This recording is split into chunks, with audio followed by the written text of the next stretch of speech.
오늘 말씀은 같이 보도록 하겠습니다. 출애굽기 33장 18절입니다. 한 절입니다. 우리 같이 한번 읽도록 하겠습니다. 시작.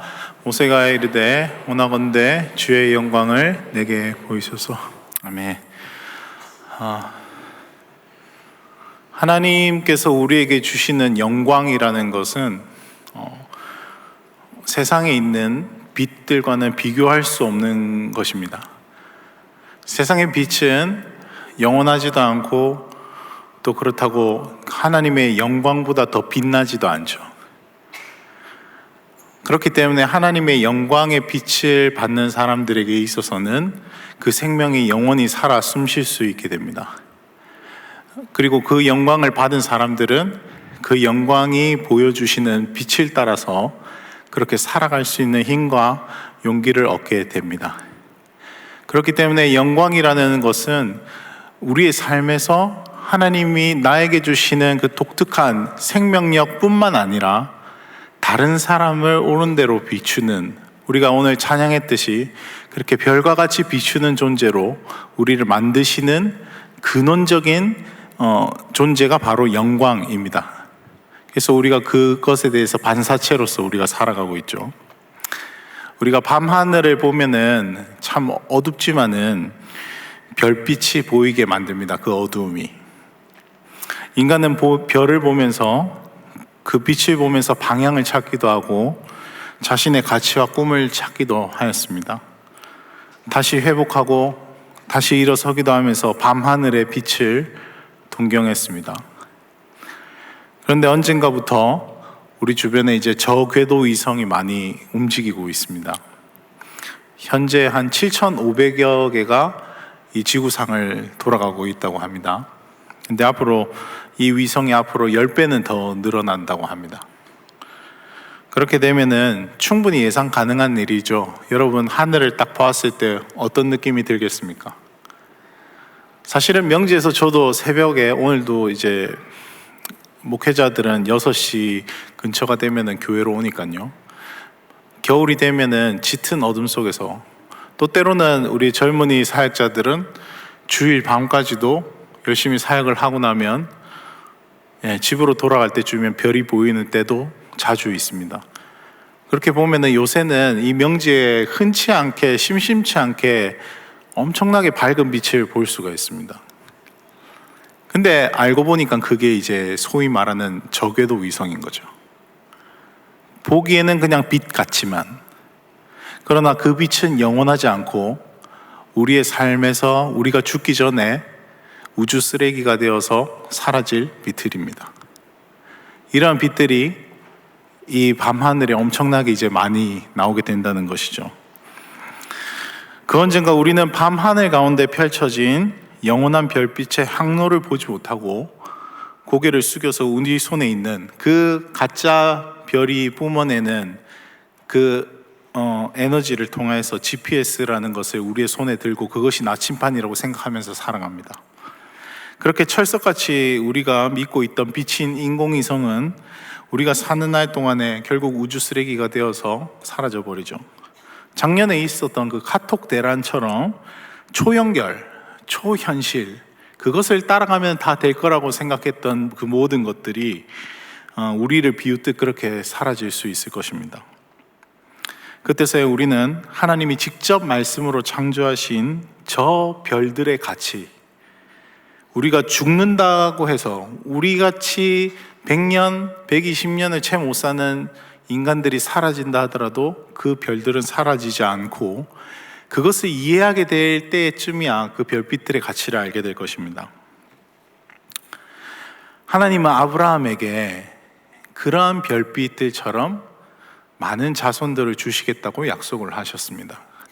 그래서 밤하늘의 별을 보면서 자, 이게 너희들, 네가 태어날 너희 자손들이야. 이렇게 될 거야. 반드시 그렇게 될 거야 라고 이야기했습니다.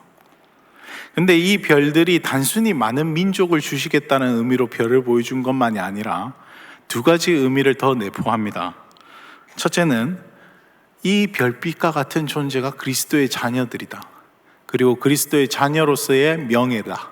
하나님의 자녀로서 빛나는 존재다라는 것을 알려주는 겁니다. 두 번째는 이 가치들 통해서 이 빛나는 것들이 무리들이 보여져서 그리스도를 인도하는 별자리가 된다는 것입니다. 그렇기 때문에 우리의 아브라함 백성들인 우리도 마찬가지죠. 우리 민족들이 하늘의 별무리처럼 되어서 누군가를 옳은 대로 돌아오게 만듭니다. 그러기 위해서 우리를 빛으로 부르시는 거죠. 오늘 본문이 포함된 이 시내상의 배경에서 모세는 다시 한번 이러한 하나님이 아브라함에게 허락하신 그 언약들을 하나님께 되려 상기시키고 있습니다. 그래서 오늘의 본문의 문맥을 조금 설명드리자면 이렇죠. 출애굽한 이스라엘 백성들이 홍해를 건너서 이제 하나님이 지정하신 시내산에 이제 도착합니다. 그리고 모세는 하나님께 십계명을 받고 있기 때문에 40일간을 이제 그 산에 있죠. 그런 동안 산 아래에서는 여러분이 잘 아시는 금송아지 사건이 일어납니다. 우리 타임아웃 때 금기에 오신 분들은 타임아웃 첫 설교에서 금송아지 이야기를 들었을 겁니다. 그리고 뭐 꼭 그게 아니더라도 금송아지 이야기 잘 아시죠? 금송아지 사건으로 인해서 분노한 하나님을 겨우겨우 설득하는 모세의 모습을 볼 수 있습니다. 하나님은 범죄를 하고 타락한 이스라엘 백성을 완전히 사라지게 만들 생각이시거든요. 그래서 이렇게 이야기합니다. 모세야, 나 지금 너무 화가 나. 너무 이스라엘 백성들이 내 말을 안 들어서 너무 화가 나. 그래서 모세야, 여기 있는 이스라엘 백성들을 내가 다 진멸시키고 모세 너 하나만을 통해서 다시 한번 아브라함과 같은 그런 약속을 하자. 하나님이 이렇게 먼저 선제안을 하시는 겁니다. 여러분 어떻게 생각하실지 모르겠지만 여러분도 이제 30대 또 40대 50대 이렇게 되시면서 인간관계의 피곤함을 잘 아실 것입니다. 직장 생활의 어려움도 잘 아시죠? 조직과 권위와 그런 직장 생활의 문화를 통해서 정말 말 안 듣고 우리를 힘겹게 하는 사람들이 있을 때 우리는 그 사람이 확 죽어버렸으면 좋겠다 이런 생각할 때가 있습니다. 또는 나갔으면 좋겠다 생각할 때도 있죠. 또는 내가 나가야겠다라는 생각도 하게 됩니다. 만약에 청소차처럼 치워줄 수 있다면 그랬으면 좋겠다 이렇게 생각할 수 있죠. 우리의 마음에 그런 마음들이 누구나 다 있습니다. 하나님이 모세에게 특별한 제안을 하시는 겁니다. 모세야, 너도 힘들잖아. 여기 있는 200만 그 이상 되는 사람들 네 말 제대로 듣디? 네가 뭐 하면은 뭐 문제 일으키고 네가 뭐 하면 안 된다 하고, 야 심지어 그렇게 나도 네 입장 대해서 충분히 알 것 같아. 내 말도 안 듣는데, 야 그러니까 얘들을 끝내고 우리 새로운 세상을, 뉴월드를 창조해 보지 않을래? 이렇게 이야기한 겁니다. 그런데 모세가 우리가 보기에 정말 이 꿀떡 같은 제안들을 물리치는 장면을 볼 수 있습니다.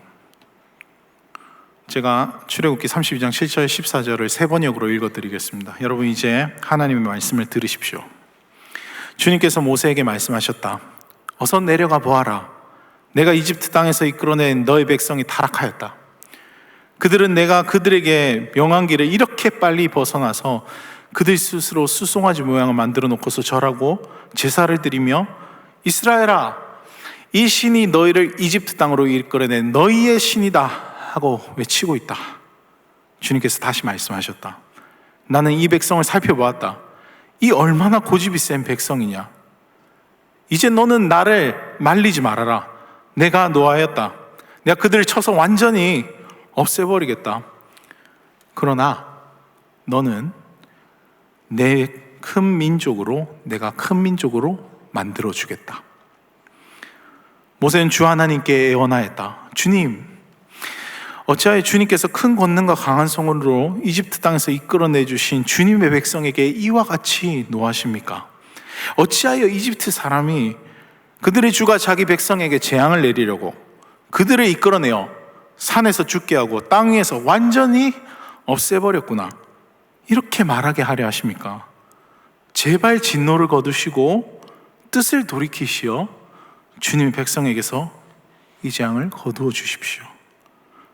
주님의 종 아브라함과 이삭과 이스라엘에 기억하여 주십시오. 주님께서 그들에게 맹세하여 이르시기를 내가 너희의 자손을 하늘의 별처럼 많게 하고 내가 약속한 이 모든 땅을 너희 자손에게 주어서 영원한 유산으로 삼게 하겠다고 하셨습니다.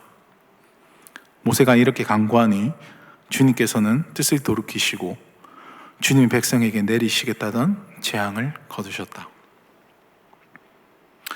모세는 이제 겨우겨우 하나님을 말리고 산으로 내려왔습니다. 그렇게 내려온 백성들의 모습은 여러분이 잘 아시는 대로죠. 난리가 났습니다. 대축제가 일어났습니다. 막 금송아지 두고 막 먹고 마시고 춤추고. 모세가 그때서야 뒤늦은 건 아니죠. 이미 그거를 참고 있었던 거죠. 하나님 그것을 죄악이 관영한 것을 보고 도저히 그 하나님의 의분이 나오자 십계명을 깨버립니다. 너희는 그거 받을 가치 없어. 너희는 하나님이 그렇게 약속하시면서 큰 민족을 이루겠다고 너희에게 참고 대했던 그 모든 일들에 대해서 하나님이 이렇게까지 선대하시면서 약속을 허락해 주시면서 이런 부분들에 대해서 가장 아름답게 살도록 하는 방식들을 제공했는데 아니야, 너희들은 그걸 받을 자격 없어. 하나님의 마음으로 그 돌판 깨버립니다. 그리고 아시는 대로 금송아지 불태우고 갈아서 물에 뿌려서 이스라엘 사람들에게 먹게 했습니다. 그리고 여러분 잘 아시는 대로 3,000명이 그날 죽게 되죠. 그리고 이후에 이제 백성들에게 하나님의 메시지를 전합니다. 출애굽기 33장 5절 6절 세 번역입니다. 주님께서 모세에게 말씀하셨다. 이스라엘 자손에게 전하여라. 너희는 고집이 센 백성이다. 내가 한순간이라도 너희와 함께 올라가다가는 내가 너희를 아주 없애버릴지도 모른다. 그러니 이제 너희는 너희 몸에서 장식품을 떼어버려라. 이스라엘 자손은 호렙산을 떠난 뒤로는 장식품을 달지 않았다. 하나님이 백성들과 같이 가지 않으실 거라는 의미를 백성들이 이제 깨닫게 되는 것입니다. 그것은 마치 이 광야에서 엄마를 잃은 아기가 된다는 뜻이죠. 부모를 잃어버린 아이가 되는 것입니다. 그제서야 그들은 중요한 결단과 회개를 하게 됩니다. 자기를 인도하였다고 철석같이 믿은 금송아지와 이제 결별했고, 그리고 자신들 빛내어줄 몸의 장신구들을 떼어냈습니다. 가짜 빛. 그들이 광야에서 얼마나 우스꽝스러운지 아시겠습니까? 광야예요. 광야인데 애굽의 아름다운 장식물들로 자기의 몸을 치장하고 있었습니다. 상상해 보십시오. 광야의 모래바람, 씻지 않은 어떤 시간들, 먹는 것도 제대로 못하는데 목에는 에르메스를 차고 있는 겁니다. 얼마나 우스꽝스럽습니까? 그런데 그 일들을 이 이스라엘 백성들은 하고 있는 것입니다. 그런데 이 사실을 알고 나니까 이들이 장신구들을 떼어놨습니다. 가짜 빛. 자신의 영광을 드러내려고 하고 자신의 가치를 드러내려고 했던 모든 가짜 빛들을 떼어내버립니다. 그렇게 이제 가치의 우선순위를 깨달은 백성을 위해서 모세는 다시 한번 하나님의 은혜를 구합니다. 출애굽기 32장 30절에서 32절 세 번역입니다. 이튿날 모세는 백성에게 말하였다. 당신들은 크나큰 죄를 지었습니다. 그러나 이제 내가 주님께 올라가서 당신들을 용서하여 달라고 빌겠습니다. 모세가 주님께로 돌아가서 아뢰었다. 슬픕니다. 이 백성이 금으로 신상을 만듦으로써 큰 죄를 지었습니다. 그리고 너무나 대담하고 너무나 가슴 아픈 하나님께 서약을 요구를 하죠. 그러나 주님께서 그들의 죄를 용서해 주십시오. 그렇게 하지 않으시려면 주님께서 기록하신 책에서 저의 이름을 지워 주십시오 라고 이야기합니다. 그게 무슨 소리냐면 자신은 하나님께 완전히 단절돼도 좋으니까 이 백성을 살려달라는 겁니다. 여러분, 그럴 수 있겠습니까? 우리가 하나님 앞에서 아무리 하나님 찬양하고 경배하고 하나님 높이고 그렇게 하면서도 내가 하나님께 떨어지는 거 절대 원치 않는다는 의미에서 그렇게 고백하고 찬양하는 거잖아요. 하나님, 내 제일 가까운 존재입니다. 난 주님께 떨어지지 않고 싶어요. 주님만에 계속 함께 있고 싶어요. 근데 모세가 이렇게 고백하는 겁니다. 나는 여기서 죽고 하나님의 생명의 책에서 지워진다 하더라도, 영원한 끊어짐이 있는다 하더라도 나는 이 백성을 하나님께 접붙이고 싶어요 라고 이야기하는 겁니다. 모세가 그들을 중보합니다. 그는 백성을 사랑했습니다. 공의로움을 포기하지 않았지만 그렇다고 사랑하는 것 또한 포기하지 않았던 것입니다. 그는 자기의 생명, 아니 영혼의 구원을 걸고 하나님께 예언합니다. 출애굽기 33장 12절 19절입니다. 모세가 주님께 아뢰었다. 보십시오, 주님께서 이 백성을 저 땅으로 이끌고 올라가라고 말씀하셨습니다. 그러나 주님께서 누구를 저와 함께 보내실지는 저에게 일러주지 않으셨어요. 주님께서는 저를 이름으로 불러주실 만큼 잘 아시고 저에게 큰 은총을 베푸신다고 말씀하셨습니다. 그러시다면 제가 주님을 섬기며 계속하여 주님의 은총을 받을 수 있도록 부디 저에게 주님의 계획을 가르쳐 주십시오. 주님께서 이 백성을 주님의 백성으로 선택하셨음을 기억하시기 바랍니다. 주님께서 대답하셨다. 내가 친히 너와 함께 가겠다. 그리하여 내가 안전하게 하겠다. 모세가 주님께 아뢰었다. 주님께서 친히 함께 하지 않으시면 우리를 이곳에서 떠나올려 보내지 마십시오. 주님께서 우리와 함께 가지 않으시면 주님께서 주님의 백성이나 저를 좋아하신다는 것을 사람들이 어떻게 알 수 있겠습니까? 주님께서 우리와 함께 하심으로 저 자신과 주님의 백성이 땅 위에 있는 모든 백성과 구별되는 것 아닙니까? 주님께서 모세에게 말씀하셨다. 내가 너를 잘 알고 또 너에게 은총을 베풀어서 내가 요청한 이 모든 것을 다 들어주마. 이 장면들을 보면 좀 생각해보면 웃기는 일입니다. 하나님은 이 사람들 다 죽이고 가자, 또는 하나님은 너희들하고 같이 안 갈 거야, 또는 너희들 혼자 알아서 해, 나는 길을 가르쳐 주지 않을 거니까, 이렇게 이야기하십니다. 그런데 모세는 한사코 똑같은 말을 계속해요. 하나님 같이 가주셔야 돼요. 그래도 같이 가주셔야 돼요. 좀 싫으시겠지만 같이 가주셔야 돼요. 싫다고 왜 자꾸 이러느냐고. 아닙니다. 하나님 잘 생각해 보십시오. 이거 정말 하나님이 약속하신 대로 그냥 하셔야 되는 거고, 그렇게 안 하면 다른 사람들이, 다른 나라 이방인들이 뭐라고 하겠습니까? 하나님이 그래 알았어, 뭐 가자, 이렇게 되는 겁니다. 웃기죠? 신인 동영론적인 표현이라고 우리는 이 성경의 문학 기법 중에 하나를 알아야 됩니다. 하나님이 인간의 감정과 생각들을 좀 더 잘 이해할 수 있게 하시려고 당신의 생각과 감정들을 인간의 모습으로 표현한 것입니다. 여러분은 하나님께 이러한 제안들을 받아본 적이 있습니까? 하나님은 어떤 사람들에게 이런 제안을 하실까요?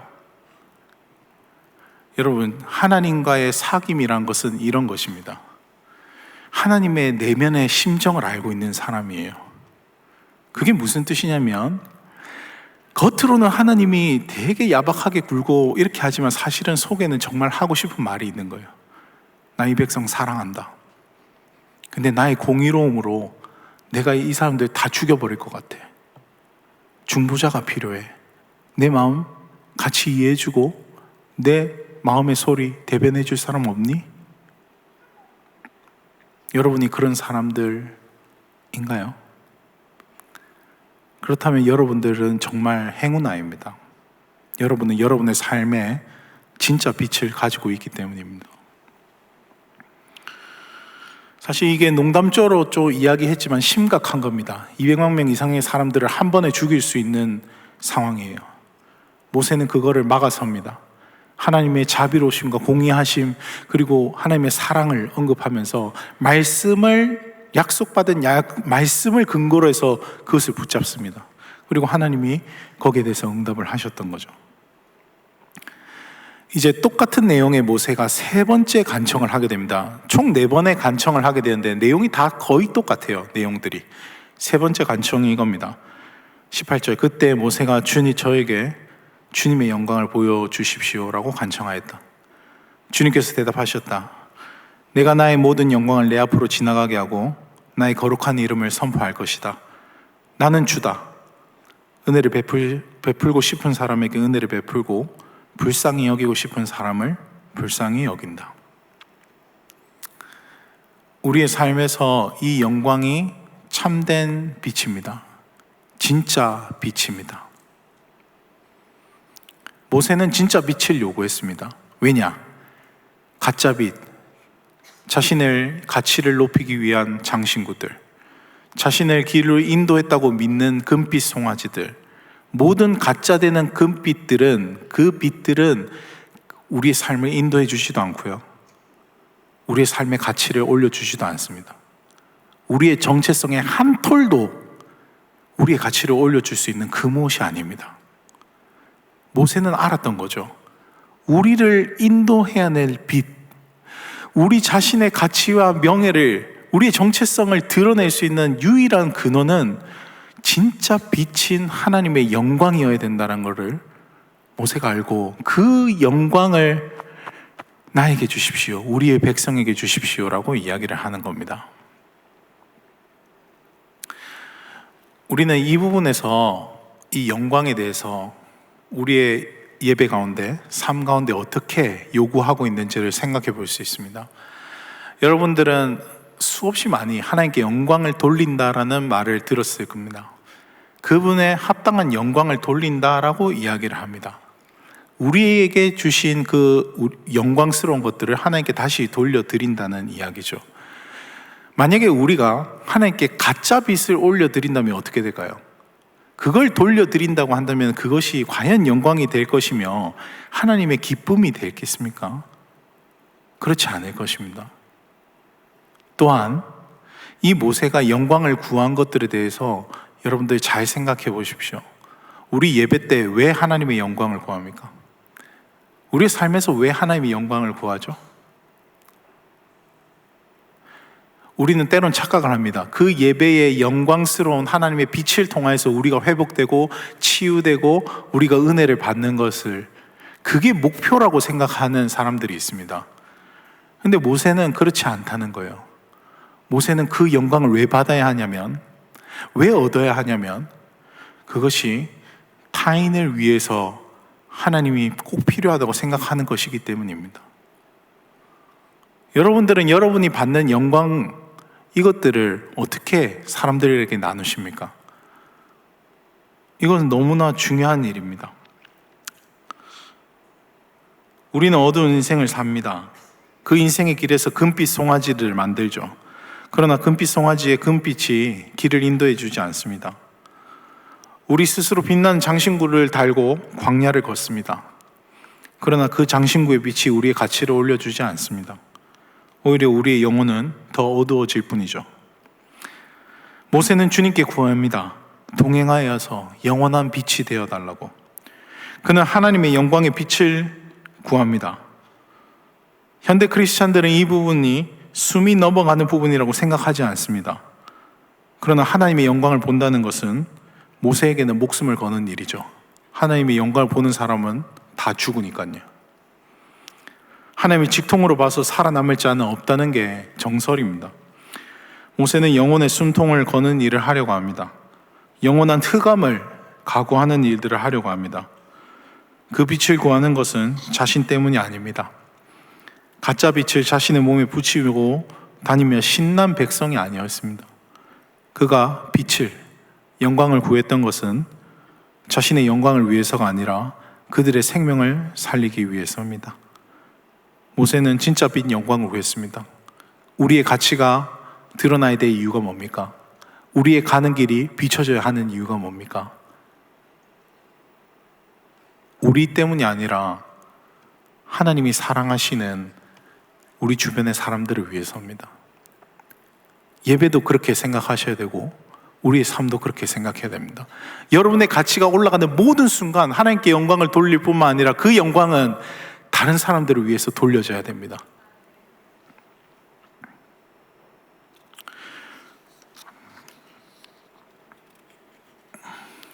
데살로니가전서 2장 20절입니다. 여러분이야말로 우리의 영광이고 기쁨입니다. 그러므로 우리가 언제나 여러분들을 위해서 기도합니다.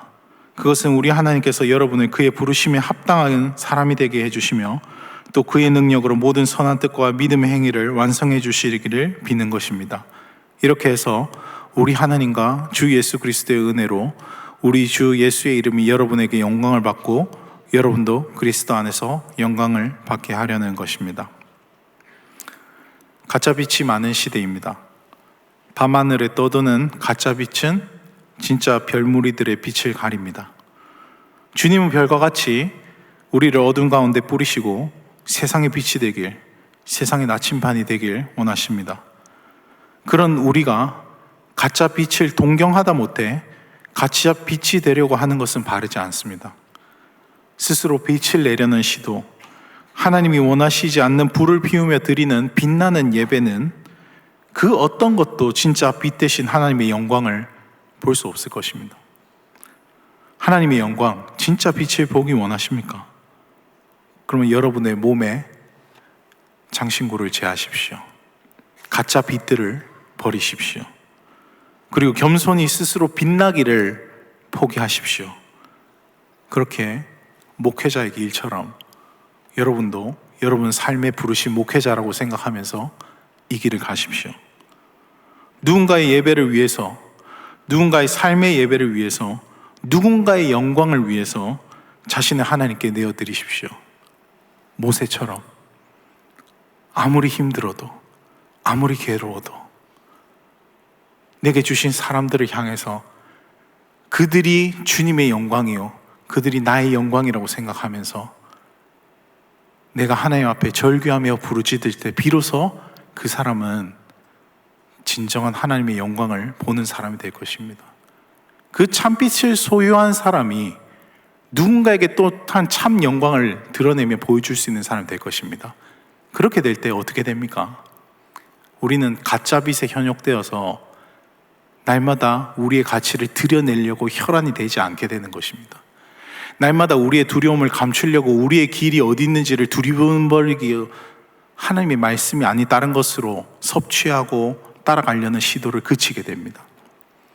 여러분, 진짜 영광을 찾고 싶으시다면 목사의 길로 가십시오. 목회자의 길로 가십시오. 우리는 만인제사장을 믿습니다. 우리 모두 다 우리 삶에 부르신 성직자입니다.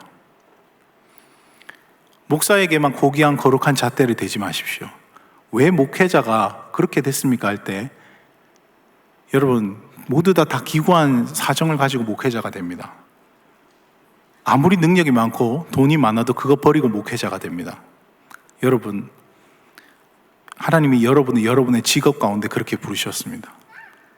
그것은 절대로 자신의 가치를 높이기 위해서, 자신의 스펙을 높이기 위해서, 자신의 돈을 벌어서 자신의 삶의 가치를 높이기 위해서 부르신 게 아닙니다. 여러분의 첫 번째 직업의 선택이든 관계의 선택이든 그것이 나의 가치와 나의 미래를 보장하는 것 때문에 가짜 빛을 따라서 산다면 여러분들은 하나님이 원하시는 길로 따라갈 수가 없습니다. 부디 여러분들 목사의 길로 가십시오. 모세의 길로 가십시오.